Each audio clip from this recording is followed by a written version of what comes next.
caught him on a jig, just a natural like orange and brown color for a crayfish.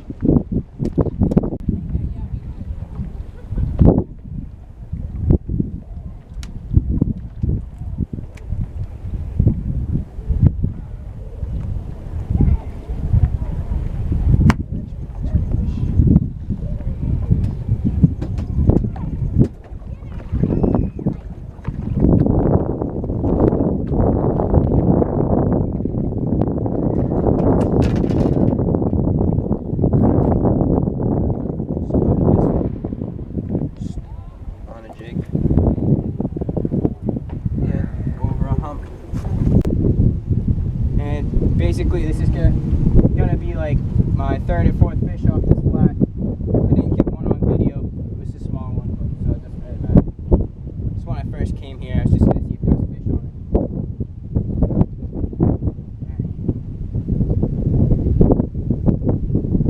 There we go. Let's come up to the boat now. Big one.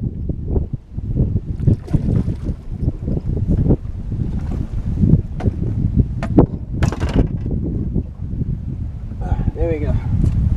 I don't know.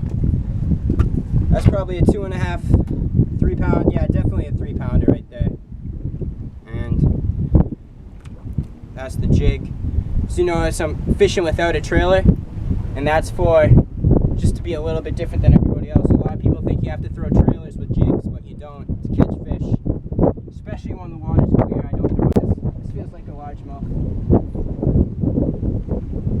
Big one too.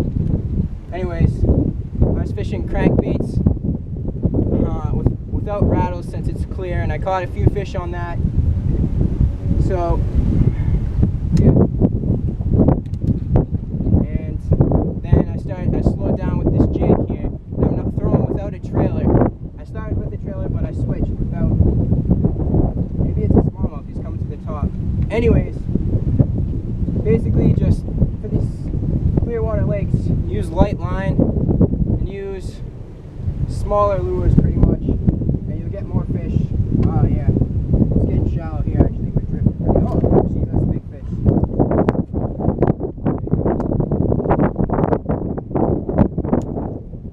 And, you know, I'll show you the jig in a minute, but this is a nice one. This is probably a 4 pounder right here. Yes.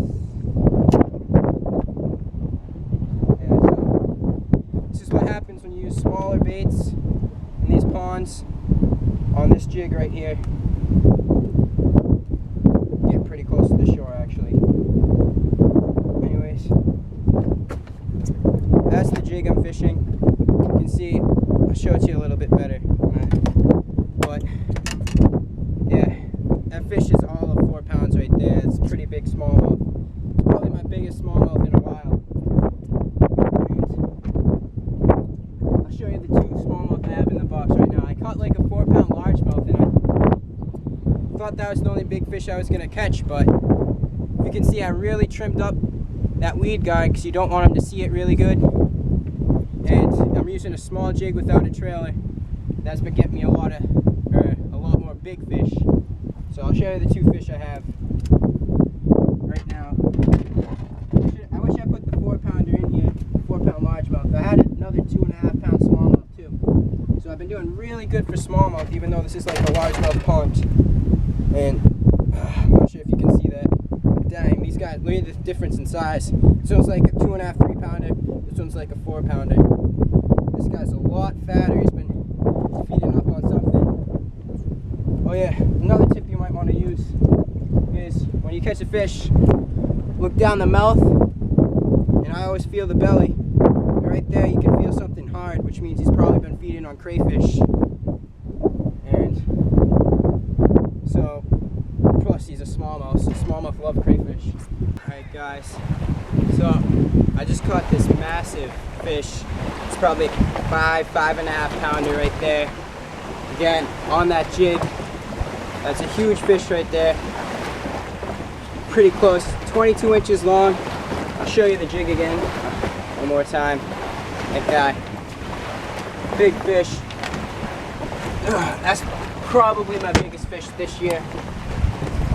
Before I caught a 5/8 early in the year. I don't have a scale today, but caught it on this jig right here, a Strike King Bitsy jig.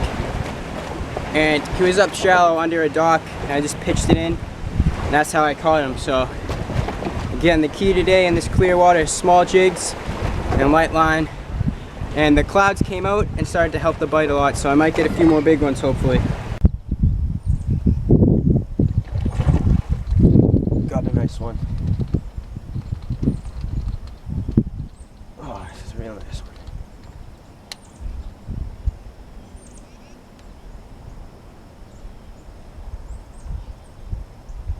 So I'm using an all-terrain finesse jig and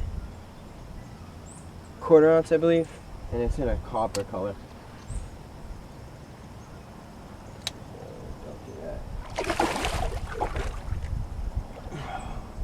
And I stopped fishing the flats and moved into this little cove right here. And basically, the bite really slowed down when the clouds came out. This is my first fish in like 2 or 3 hours, but it's a nice one.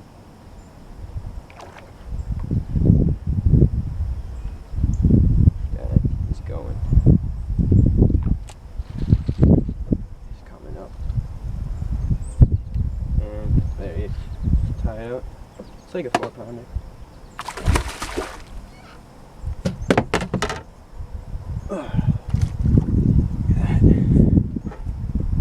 Right there. 4.5 pounder. Just barely got him too. Just skin hooked. Not sure if you can see that. But another nice fish.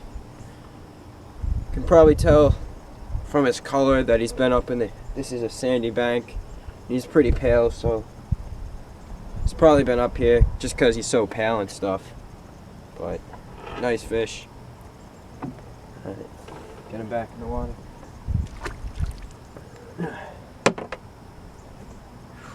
This is the jig I'm using, and I have a trailer on this one, and it's a Yum trailer, and I ripped the things that make these flap in the water. That way it's nice and subtle.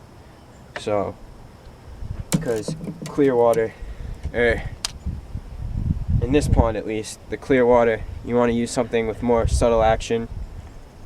And since the clouds popped out, there was a fish over there.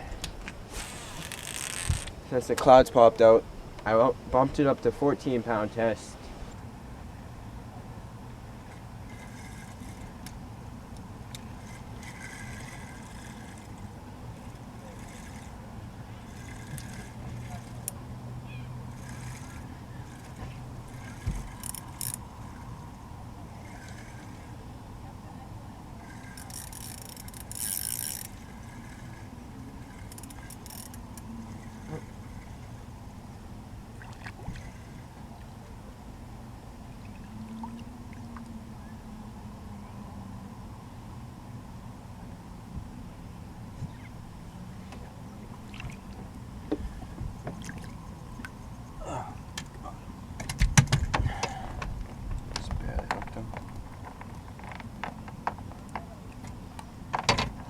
Alright, sweet. Just caught this 2.5, 3-pound fish. Smallmouth, actually probably 2.5 pounds. He's pretty skinny. On a drop shot. On a flat next to a boat ramp. And I'm fishing. I'm getting ready to go home, just waiting for my dad to show up. But the reason I'm fishing this flat is, if you can see, it's probably been caught before if you look at his mouth. If you look at his tail, it's kind of in his side right there. He's beat up. And the advantage of fishing near a boat dock or a boat ramp in, what is it? In a highly pressured pond with a lot of tournaments is that you get a lot of fish that have been caught just stack up on this flat right here, and they're just waiting to recuperate and get more just get fed, and they're just waiting to feed, so this is always a good spot to stop off over by a boat ramp. Just find the structure, I guess.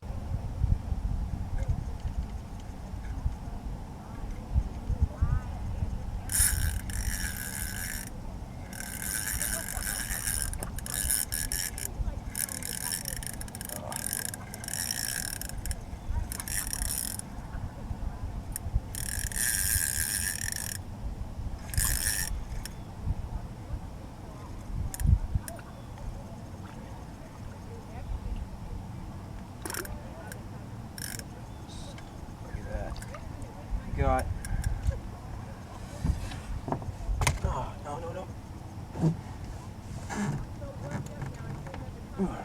this nice pickerel on a drop shot.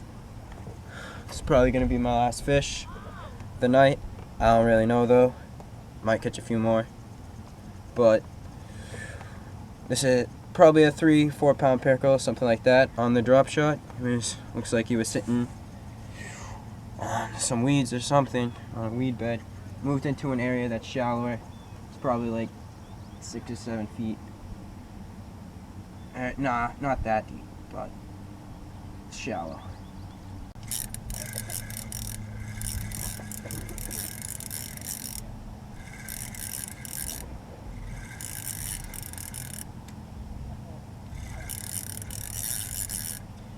Just caught another one next to the boat ramp.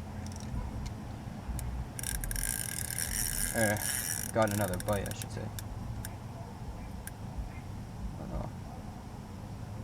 Feels alright.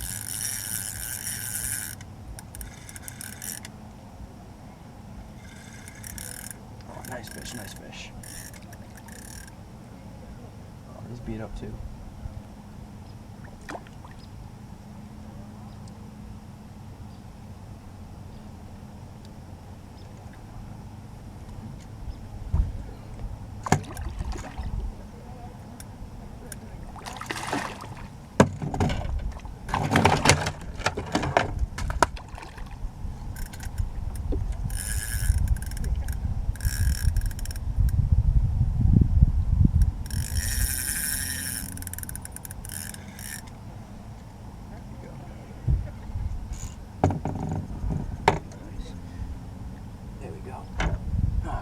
Here we go.